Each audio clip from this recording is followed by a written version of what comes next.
अस्सलाम वालेकुम students and all the viewers. आज जो है हमारा जो है वो फर्स्ट लेक्चर है क्लास 11 का, और क्लास 11 की जो फिज़िक्स है उसका चैप्टर नंबर 1 हम शुरू करने जा रहे हैं। तो चैप्टर नंबर 1 का नाम है हमारे पास फिज़िक्स एंड मेजरमेंट। सही है, फिज़िक्स और मेजरमेंट में हमारे पास चैप्टर नंबर 1 है और उसका लेक्चर नंबर जो है वो भी 1 है। सबसे पहले हम लोग चीज़ पढ़ेंगे कि व्हाट इज़ फिज़िक्स, फिज़िक्स क्या होती है। सही है, तो फिज़िक्स के बारे में हम लोग ये जो है वो क्लास 9 में और क्लास 10 में भी पढ़ चुके हैं कि फ़िज़िक्स क्या होती है। फिज़िक्स में हम दो चीज़ों के बारे में पढ़ते हैं। Number 1 is matter, number 2 is energy. सही है, तो मैटर और एनर्जी का जो आपस में इंटरेक्शन होता है दैट इज़ कॉल्ड फिज़िक्स। सही है, तो मैं यहाँ पर लिख देता हूँ फिज़िक्स जो है वो साइंस की ऐसी ब्रांच होती है in which we study about energy, matter and their mutual relationship बोल लो या इनका आपस में इंटरेक्शन। तो कोई भी आपसे पूछे कि फिजिक्स क्या होती है, व्हाट इज फिजिक्स, तो आपने ये कहना है कि फिजिक्स में हम दो चीज़ों के बारे में पढ़ते हैं। Number 1 is matter and number 2 is energy. और सिर्फ मैटर और एनर्जी के बारे में नहीं पढ़ते बल्कि इनका जो आपस में इंटरेक्शन है दैट इज कॉल्ड फिजिक्स। तो मैं लिख देता हूँ कि फिजिक्स जो है वो एनर्जी के बारे में स्टडी कर रहे हैं हम लोग फिजिक्स में, मैटर के बारे में स्टडी करेंगे और इन दोनों का आपस में जो इंटरेक्शन होगा दैट इज कॉल्ड फिजिक्स। सही है, अच्छा इसकी कोई एग्जांपल देते हैं भाई किस तरह से मैटर और एनर्जी मिलकर आपस में फिजिक्स बना रहे हैं। तो उसकी सबसे अच्छी जो एग्जांपल है और सबसे जो नेचुरल एग्जांपल है वो हमारे पास है सन। सही है, सन जो है हमारे पास एक मास है, सन हमारे पास एक बड़ा सा जो है वो मास है। सही है, उसके अंदर से क्या इमिट हो रही है, उसके अंदर से हमारे साथ बहुत सारी जो है वो रेज इमिट हो रही है लाइक अल्ट्रा वायलेट रेज। सही है, तो हमारे पास हम कह सकते हैं कि भाई सन से क्या निकल रही है, लाइट निकल रही है। सही, आम जबान में हम कह सकते हैं सन से क्या निकल रही है, लाइट निकल रही है। तो हमें ये चीज़ पता है कि light is a form of energy. Light क्या है, एनर्जी की एक फॉर्म है। तो एनर्जी हो गई और साथ सन जो हमारे पास वो मैटर है। तो मैटर का ताल्लुक आपस में एनर्जी के साथ इस तरह से है कि मैटर से क्या निकल रही है, एनर्जी निकल रही है, दैट इज कॉल्ड फिजिक्स।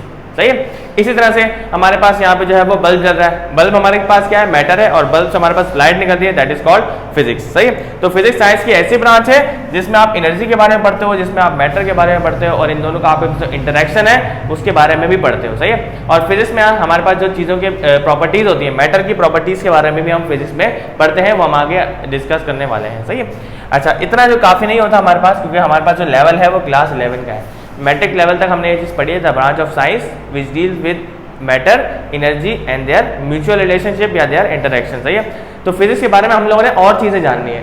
तो फिजिक्स के बारे में और पॉइंट्स हमें क्या पता है कि फिजिक्स जो है, फिजिक्स हमें ये बताती है कि चीज़ें किस तरह से बिहेव करती हैं। Physics tells us how things behave. तो हम ये कह सकते हैं कि physics tells us how things behave as they do. यानी इसका मतलब ये है कि फॉर एग्जाम्पल मैं एक वुड का ब्लॉक ले लूँ, यानी एक लकड़ी का पीस ले लूँ और एक मैं मेटल का पीस ले लूँ। सही है, एक मैंने लकड़ी का पीस ले लिया और एक मैंने ले लिया, ये आपके पास वुड का पीस है और ये आपके पास है मेटल का पीस। ठीक है, आप क्या करोगे, इन दोनों में से करंट पास करवाओगे, वुड वाले में से भी और मेटल वाले में से भी आप क्या करवाओगे, करंट पास करवाओगे। तो आप देखोगे कि वुड वाला जो है ये आपके पास कंडक्टर नहीं होता, ये करंट और हीट को आपस में पास नहीं होने देता। लेकिन इसके बरक्स आपके पास जो मेटल है ये अच्छा कंडक्टर होता है और इससे जो है वो हीट और आपके पास जो है वो करंट यानी कि चार्जेस इसमें से पास हो सकते हैं। तो ये भी आपके पास क्या है, सॉलिड है, और ये भी आपके पास सॉलिड है। लेकिन फर्क क्या है कि ये आपके पास कंडक्टर नहीं है और ये आपके पास कंडक्टर है। तो इसकी प्रॉपर्टी है कि इसकी ये क्या प्रॉपर्टी है कि ये हीट और इलेक्ट्रिसिटी को पास कर सकता है और इसकी प्रॉपर्टी है कि हीट और इलेक्ट्रिसिटी को पास नहीं कर सकता। तो और इसके पीछे की जो फिजिक्स है वो ये है कि इसके अंदर फ्री इलेक्ट्रॉन्स होते हैं और इसके अंदर फ्री इलेक्ट्रॉन्स नहीं होते। खैर वो बात की बात है, लेकिन इनकी प्रॉपर्टीज क्या है कि है दोनों सॉलिड, लेकिन वो करंट इलेक्ट्रिसिटी और हीट पास नहीं कर रहा और ये जो मेटल जो है वो कर रहा है। सही है, तो हम फिजिक्स में ये पढ़ते हैं कि physics tells us how things behave as do, चीज़ें किस तरह से बिहेव करती हैं। सही है, अच्छा फिजिक्स में और चीज़ हम क्या पढ़ते हैं, फिजिक्स में मोस्ट इंपॉर्टेंट हम पढ़ते हैं कि इस दुनिया में जितने भी कानून हैं, जितने भी लॉज हैं, वो किस तरह से काम करते हैं, that is called physics. For example हमारे पास जो ग्रेविटी है, ग्रेविटी हमारे पास कितनी होती है, अर्थ की जो ग्रेविटी होती है वो हमारे पास होती है 9.8 मीटर पर सेकंड स्क्वायर। यानी कि हमारी अर्थ जो है वो 9.8 मीटर पर सेकंड की एक्सेलरेशन से मुसलसल जो है वो एक्सेलरेट कर रही है। तो ये हमें कैसे पता चला, ये फोर्स ऑफ ग्रेविटी किस तरह से आई, हमारे पास सर आइजैक न्यूटन ने हमारे पास जो है वो डिस्कवर की थी कि ग्रेविटी भी कोई चीज़ होती है, ग्रेविटी भी कोई एक फंडामेंटल प्रिंसिपल है, फंडामेंटल रूल है, सही है कि हमारी अर्थ जो है वो मूव करती है 9.8 मीटर पर सेकंड स्क्वायर की एक्सेलरेशन से, कि हर चीज़ जो है वो ज़मीन पर आके क्यों गिर रही है। कोई बॉडी ऐसी क्यों नहीं है जिसे हम छोड़े तो वो ऊपर चली जाए, हर बॉडी जो है वो जमीन की तरफ क्यों ऐसे, इस अट्रैक्शन को हम क्या बोलते हैं, इस अट्रैक्शन को हम बोलते हैं ग्रेविटी या फोर्स ऑफ ग्रेविटी। तो फिर हम लोगों ने फिजिक्स में पढ़ा है कि लॉ ऑफ यूनिवर्सल ग्रेविटेशन, जिसका हमने ग्रेविटेशनल कांस्टेंट भी पढ़ा है। तो इस तरह से न्यूटन के बहुत सारे लॉज हैं, न्यूटन की बहुत सारी इक्वेशंस हैं जो किस पे काम करती हैं, फिजिक्स के प्रिंसिपल्स पे और फिजिक्स के रूल्स पे काम करती हैं। तो हम कह सकते हैं फिजिक्स,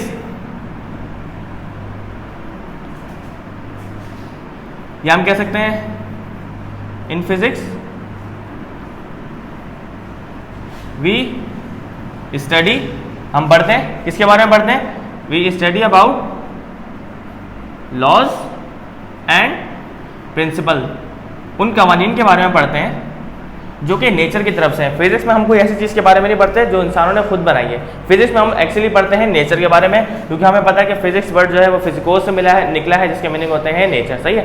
तो हम लोग जितने भी लॉज हैं वो सारे नेचुरल फिनोमेना है जिसको हम लोग फिजिक्स में डिस्कस करते हैं। तो in physics we study about laws and principle governed by the nature, nature के जितने भी कवानीन है वो सारे हम लोग पढ़ते हैं फिजिक्स के बारे में, सही है। अच्छा, इसके बाद जो नेक्स्ट हेडिंग है वो हमारी है स्कोप ऑफ फिजिक्स, यानी कि फिजिक्स का स्कोप क्या है। तो सबसे पहले तो आपको बता दूं कि स्कोप का मतलब क्या होता है। फॉर एग्जांपल दो दोस्त आपस में बात कर रहे हैं, तो वो उससे पूछता है कि भाई, एक दोस्त दूसरे दोस्त से पूछता है कि भाई मुझे कौन सी फील्ड लेनी चाहिए इंटरमीडिएट में, तो वो कहता है यार इंजीनियरिंग ले लो, इंजीनियरिंग में बहुत स्कोप है, या वो कहता है यार कि कॉमर्स ले लो, कॉमर्स में बहुत स्कोप है। तो उसका स्कोप कहने का मतलब ये होता है कि आगे उसमें बढ़ने के चांसेस बहुत ज़्यादा हैं, आगे आपको ग्रो करने के चांसेस बहुत ज़्यादा हैं, इसलिए वो क्या कहता है कि स्कोप ज़्यादा है उसमें।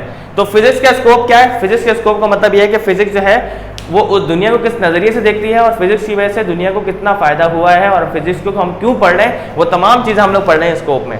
तो बुक में हमारे पास 3 चीज़ें हैं स्कोप ऑफ फिजिक्स में, इन्होंने दी हुई हैं। पहले तो हम ये 3 चीज़ें डिस्कस करेंगे, उसके बाद हम ब्रांचेज डिस्कस करेंगे, ब्रांचेज डिस्कस करने के बाद हम लोग फिजिक्स का जो स्कोप है टेक्नोलॉजी में और सोसाइटी में और एजुकेशन में, इन तीनों में जो जितना भी स्कोप है फिजिक्स का वो हम लोग जो है वो स्टडी करने वाले हैं। तो अभी जो हमारी हेडिंग है, नेक्स्ट हेडिंग है, वो हमारी है स्कोप ऑफ फिजिक्स, कि फिजिक्स का स्कोप क्या है।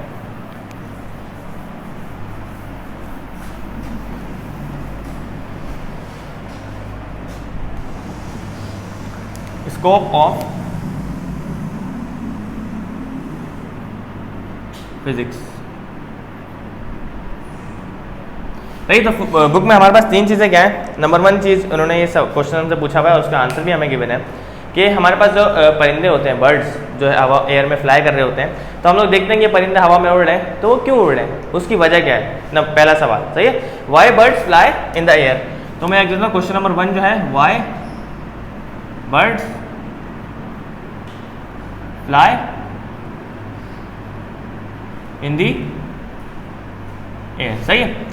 दूसरा सवाल भी हमें हमसे ये पूछा हुआ है कि हमारे पास जो स्काई है वो क्यों ब्लू नजर आता है, why sky is sounds like blue, या why sky seems like blue, यानी कि आपके पास जो आसमान है वो हमें नीला क्यों दिखता है। तो हम यहाँ पे लिख सकते हैं वाई स्काई सीम्स ब्लू। और तीसरा सवाल जो है, हमारे पास जो सेल फोन्स हैं वो सेल फोन्स कौन से प्रिंसिपल पे या सेल फोन किस तरह से काम करते हैं। तो हम यहाँ पे लिख सकते हैं कि हाउ सेल फोन्स वर्क्स, ये सेल फोन किस तरह से काम करते हैं। तो इन तीनों सवालों के जवाब हमें फिजिक्स ने दिए हैं कि क्यों परिंदे जो है हवा में उड़ रहे हैं, और हमारे पास जो स्काई है वो क्यों ब्लू है, और आपके पास जो सेल फोन्स हैं वो सेल फोन्स किस तरह से काम कर रहे हैं। नंबर 1, आपके पास जो बर्ड्स हैं वो एयर में क्यों फ्लाई करते हैं, क्योंकि बर्ड्स के पास होता है विंग्स।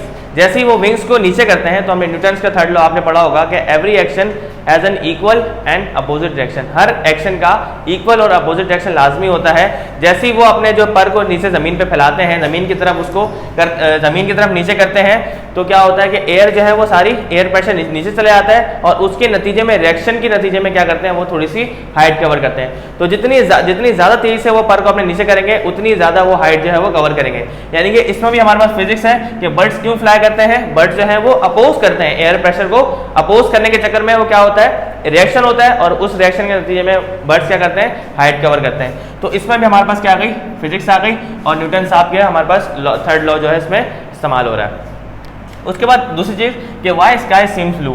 स्काई इसलिए ब्लू दिखता है क्योंकि हमारे पास जो एयर में नाइट्रोजन और ऑक्सीजन की तादाद बहुत ज़्यादा होती है, नाइट्रोजन एंड ऑक्सीजन, सही है। तो ऑलमोस्ट 70% हमारे पास नाइट्रोजन होती है और बाकी 20 to 21% जो हमारे पास ऑक्सीजन होती है।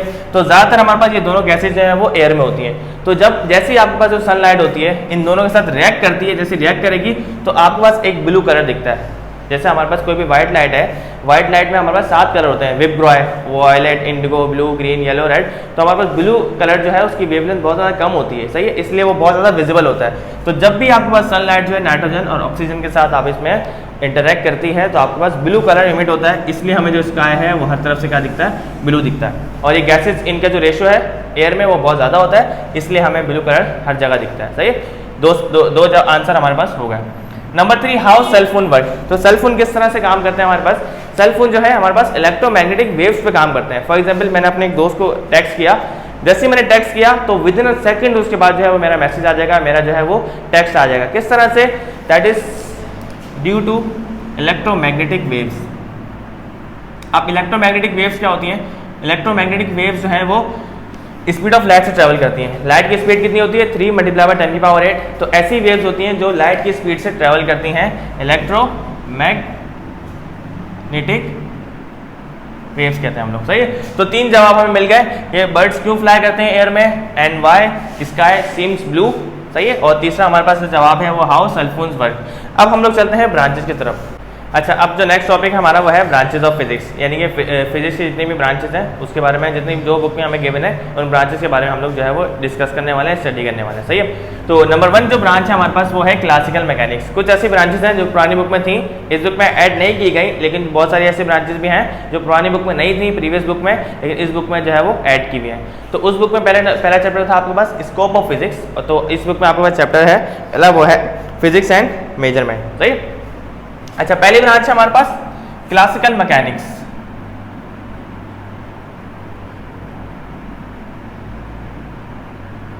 सही है। तो पहला आपने फिजिक्स की ब्रांच पढ़ोगे मैकेनिक्स, सही है। मैकेनिक्स और क्लासिकल मैकेनिक्स जो है उतनी डिफरेंट नहीं है, बस उसका नाम एक दे दीजिएगा क्लासिकल मैकेनिक्स। तो क्लासिकल मैकेनिक्स में हम क्या करते हैं, classical mechanics is the branch of physics. Physics की ऐसी ब्रांच होती है जिसमें हम बॉडीज़ की मोशन को डिस्कस करते हैं और बॉडीज़ की मोशन किस वजह से होती हैं, वाई बॉडीज़ मूव, किस तरह से बॉडीज़ मूव करती हैं, हम वो पढ़ते हैं, सही है। इसकी सबसे आसान एग्जांपल आपको दूं कि हमारे पास फॉर एग्जांपल आप किसी पार्क में गए, उस पार्क में कोई स्विंग है, कोई झूला है, सही, वो झूला किस तरह से मूव कर रहा है। अगर तो वो सर्कुलर पाथ में मूव कर रहा है तो उसकी जो शेप है, उसकी जो मोशन है, उसका जो ट्रैक है वो क्या बनाया होगा, सर्कुलर ही बनाया होगा, जाहिर सी बात है। उसके पीछे जितनी भी फोर्स लग रही है, उसके पीछे जो फोर्स एक्ट कर रही है, वो तमाम चीज़ों के बारे में, मोशन से रिलेटेड जितनी भी बातें हैं वो तमाम हम पढ़ेंगे क्लासिकल मैकेनिक्स के अंदर। तो क्लासिकल मैकेनिक्स में आपके पास न्यूटन्स के लॉज भी शामिल होते हैं, एनर्जी, मोमेंटम, फोर्स, ये तमाम चीज़ें आपके पास आ जाती हैं, सही है। तो अगर मैं यहाँ पे बुक में पढ़ूँ, बुक में क्या लिखा हुआ है, this branch deals with the motion of objects and the forces that act upon them. यानी कि हम लोग क्या पढ़ते हैं, क्लासिकल मैकेनिक्स में हम पढ़ते हैं मोशन के बारे में, motion and forces that acts upon, और उन फोर्सेस के बारे में पढ़ते हैं जो उस चीज़ पे वर्क कर रही है, यानी कि जो चीज़ मोशन कर रही है ना, उस पर जो जो फोर्स लग रही है वो तमाम चीज़ों के बारे में हम पढ़ेंगे क्लासिकल मैकेनिक्स में। तो क्लासिकल मैकेनिक्स में न्यूटन्स के लॉज भी आ जाते हैं और न्यूटन्स के जितनी भी इक्वेशंस हैं वो सारी शामिल हैं। ये चीज़ आगे लिखी हुई भी है कि it include concepts such as Newton's laws of motion, kinematics, momentum and energy. तो आपका चैप्टर नंबर 2 जो है kinematics, which is totally based on classical mechanics. Kinematics में जितनी भी आप चीज़ें पढ़ोगे वो सारी क्या है, क्लासिकल मैकेनिक्स, फिजिक्स की ब्रांच है, उसके बारे में आप पढ़ोगे, सही है। अच्छा, इसकी नेक्स्ट ब्रांच है हमारे पास इलेक्ट्रोमैग्नेटिज्म। ब्रांच नंबर 2 बुक में आपको गिवन है इलेक्ट्रोमैग्नेटिज्म।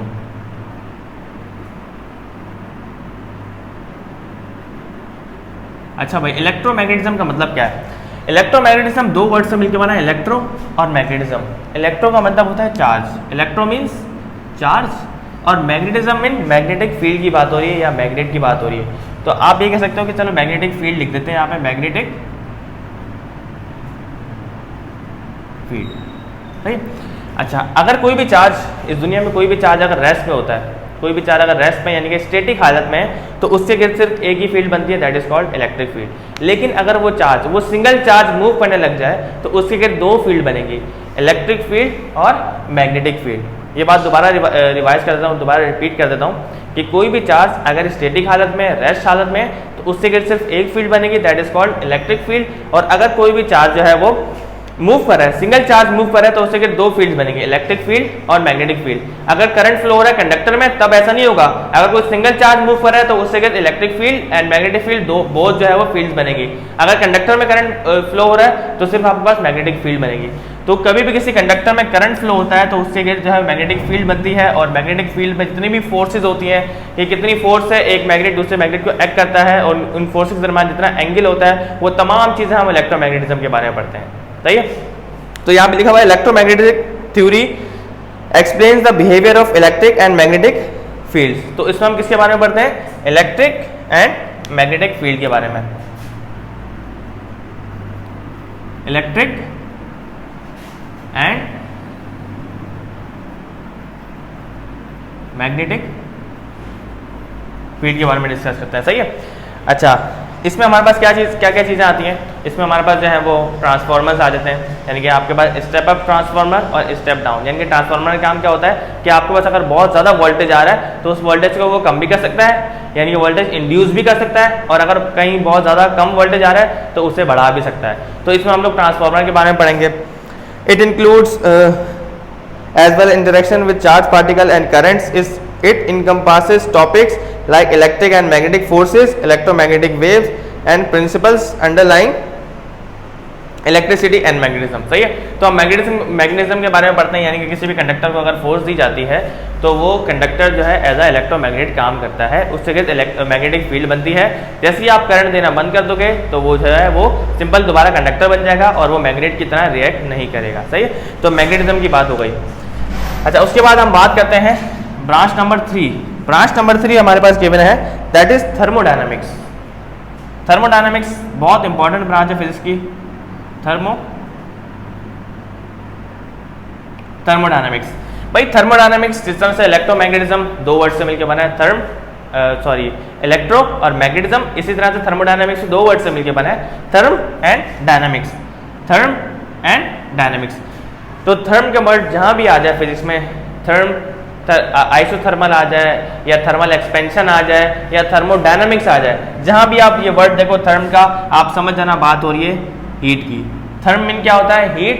एंड डायनामिक्स का मतलब होता है पावर और वर्क। सही है। अच्छा, डायनामिक्स जो है हमारा चैप्टर नंबर 3 भी है इस बुक का, लेकिन उस चैप्टर नंबर 3 में से कॉन्सेप्ट जो है वो थोड़ा सा चेंज इस तरह से है कि डायनामिक्स में हम लोग जो वर्क डन हो रहा है ना, उस वर्क डन के बेस जितने भी फोर्सेज है ना, वो तमाम चीज़ों के बारे में हम किस में पढ़ते हैं? डायनामिक्स में। तो थर्मोडायनामिक्स फिजिक्स की ऐसी ब्रांच है जिस पे हम लोग हीट किस तरह से वर्क डन करवा सकती है और किस तरह से वर्क डन हीट करवा सकता है। तो सबसे इंपॉर्टेंट, यानी कि हमारे पास कोई भी बॉडी है, फॉर एग्जाम्पल मैं रनिंग कर रहा हूँ तो मेरा जिस्म का टेम्परेचर जो है अगर 28 डिग्री सेल्सियस है या जितना भी है तो वो उससे इंक्रीज कर जाएगा। यानी कि जब कोई भी बॉडी वर्क करती है तो उसका टेम्परेचर क्या होता है? इंक्रीज होता है। फॉर एग्जांपल आप जो है वो कील ठोक रहे हो, दीवार में कील ठोक रहे हो, तो आप देखोगे कि उस कील की जो कील जो है वो गर्म हो जाएगी, क्योंकि आप इसमें क्या हो रहा है? उस पर वर्क डन हो रहा है। तो जब भी किसी बॉडी पे वर्क डन होता है तो वो क्या करती है? हीट प्रोड्यूस करती है। लेकिन थर्मोडायनामिक्स फिजिक्स की ऐसी ब्रांच है जिसमें हम लोग हीट के जरिए वर्क डन करवा सकते हैं। किसी भी बॉडी को हीट दो और उसमें वर्क डन हो जाए, दैट इज कॉल्ड थर्मोडायनामिक्स। तो थर्मोडायनामिक्स की अगर मैं यहाँ पे सिंपलेस्ट फॉर्म में शॉर्ट कीज लिखना चाहूँ तो मैं ये लिख सकता हूँ कि thermodynamics is the branch of physics in which we study about heat and temperature. इसमें हम लोग हीट और टेम्परेचर के बारे में पढ़ते हैं, and their relation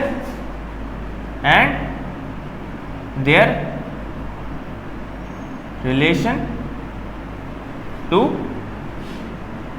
energy and work. सही है। अच्छा, इसमें एक वर्ड आ रहा है एनर्जी, तो आप ये कह सकते हैं कि सर ने तो एनर्जी के बारे में बताया नहीं और डेफिनेशन में एनर्जी के बारे में आ रहा है। तो एनर्जी के बारे में बता दूं आपको कि कभी भी किसी भी बॉडी को आप हीट देते हो ना, तो हीट जो है वो दो चीज़ों में कन्वर्ट होती है।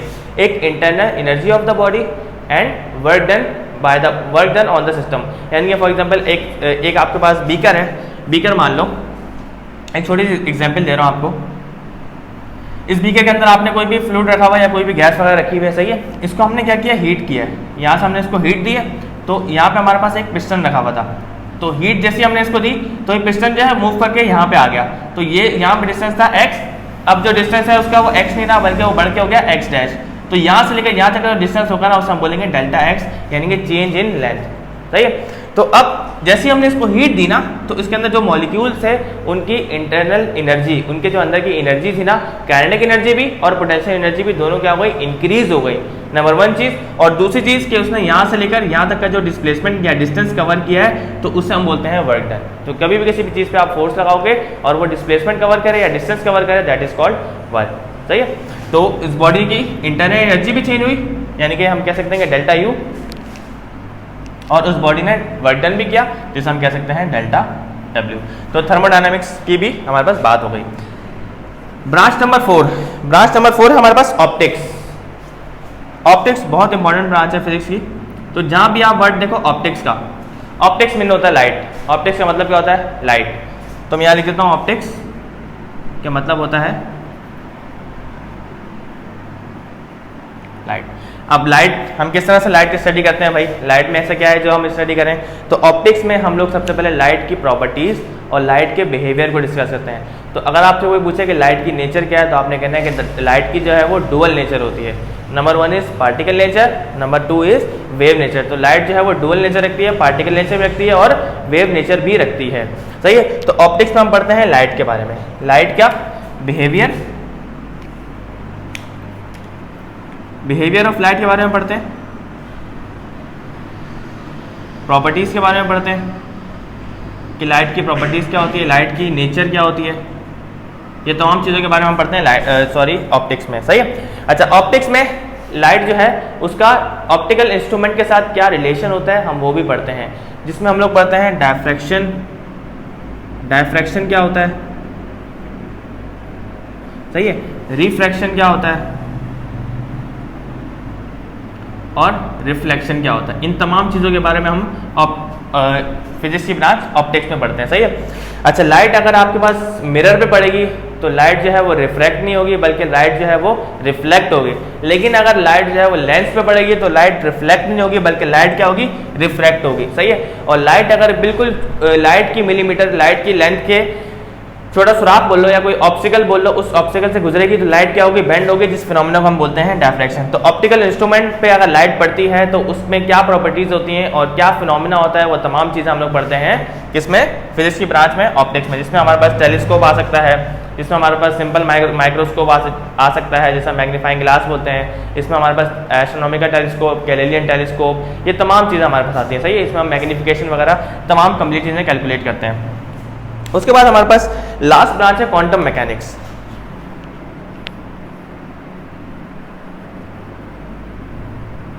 क्वांटम मैकेनिक्स, सही।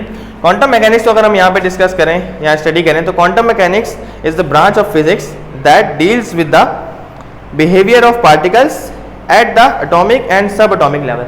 तो हम लोग एटम के जो बिहेवियर है ना उसके बारे में हम इसमें पढ़ते हैं, behaviour of atoms, behaviour of atoms and सब एटॉमिक पार्टिकल्स के बारे में हम लोग पढ़ते हैं फिजिक्स की ब्रांच में, that is called quantum mechanics, सही है। तो आज की इस वीडियो में हम लोगों ने फिजिक्स के बारे में पढ़ा कि फिजिक्स क्या होती है, फिर फिजिक्स के हमने कुछ सवालात थे, उन सवालात के आंसर लिए कि किस तरह से बर्ड्स वगैरह जो है वो फ्लाई करते हैं। उसके बाद हमने देखा कि फिजिक्स का स्कोप क्या है, सही है। एंड देन उसके बारे में हमने ब्रांचेस के बारे में डिस्कस किया। नेक्स्ट वीडियो में इंशाल्लाह हम लोग पढ़ेंगे कि फिजिकल क्वांटिटी क्या होती है, फिजिक्स का जो स्कोप है वो साइंस में किस तरह से आता है, टेक्नोलॉजी में किस तरह से आता है, एजुकेशन में और सोसाइटी से किस तरह से फिजिक्स को फ़ायदा हो रहा है, वो तमाम चीज़ों के बारे में पढ़ेंगे। और सबसे मेन चीज़ इस चैप्टर में हम लोग पढ़ेंगे डायमेंशंस के बारे में, डायमेंशंस के बारे में पढ़ेंगे और डायमेंशनैलिटी क्या होती है और homogeneous equation, non homogeneous equations क्या होती हैं, ये तमाम चीज़ें हम पढ़ेंगे इस चैप्टर में। तब तक के लिए मुझे इजाज़त दें, अल्लाह हाफिज़, मिलते हैं नेक्स्ट वीडियो में।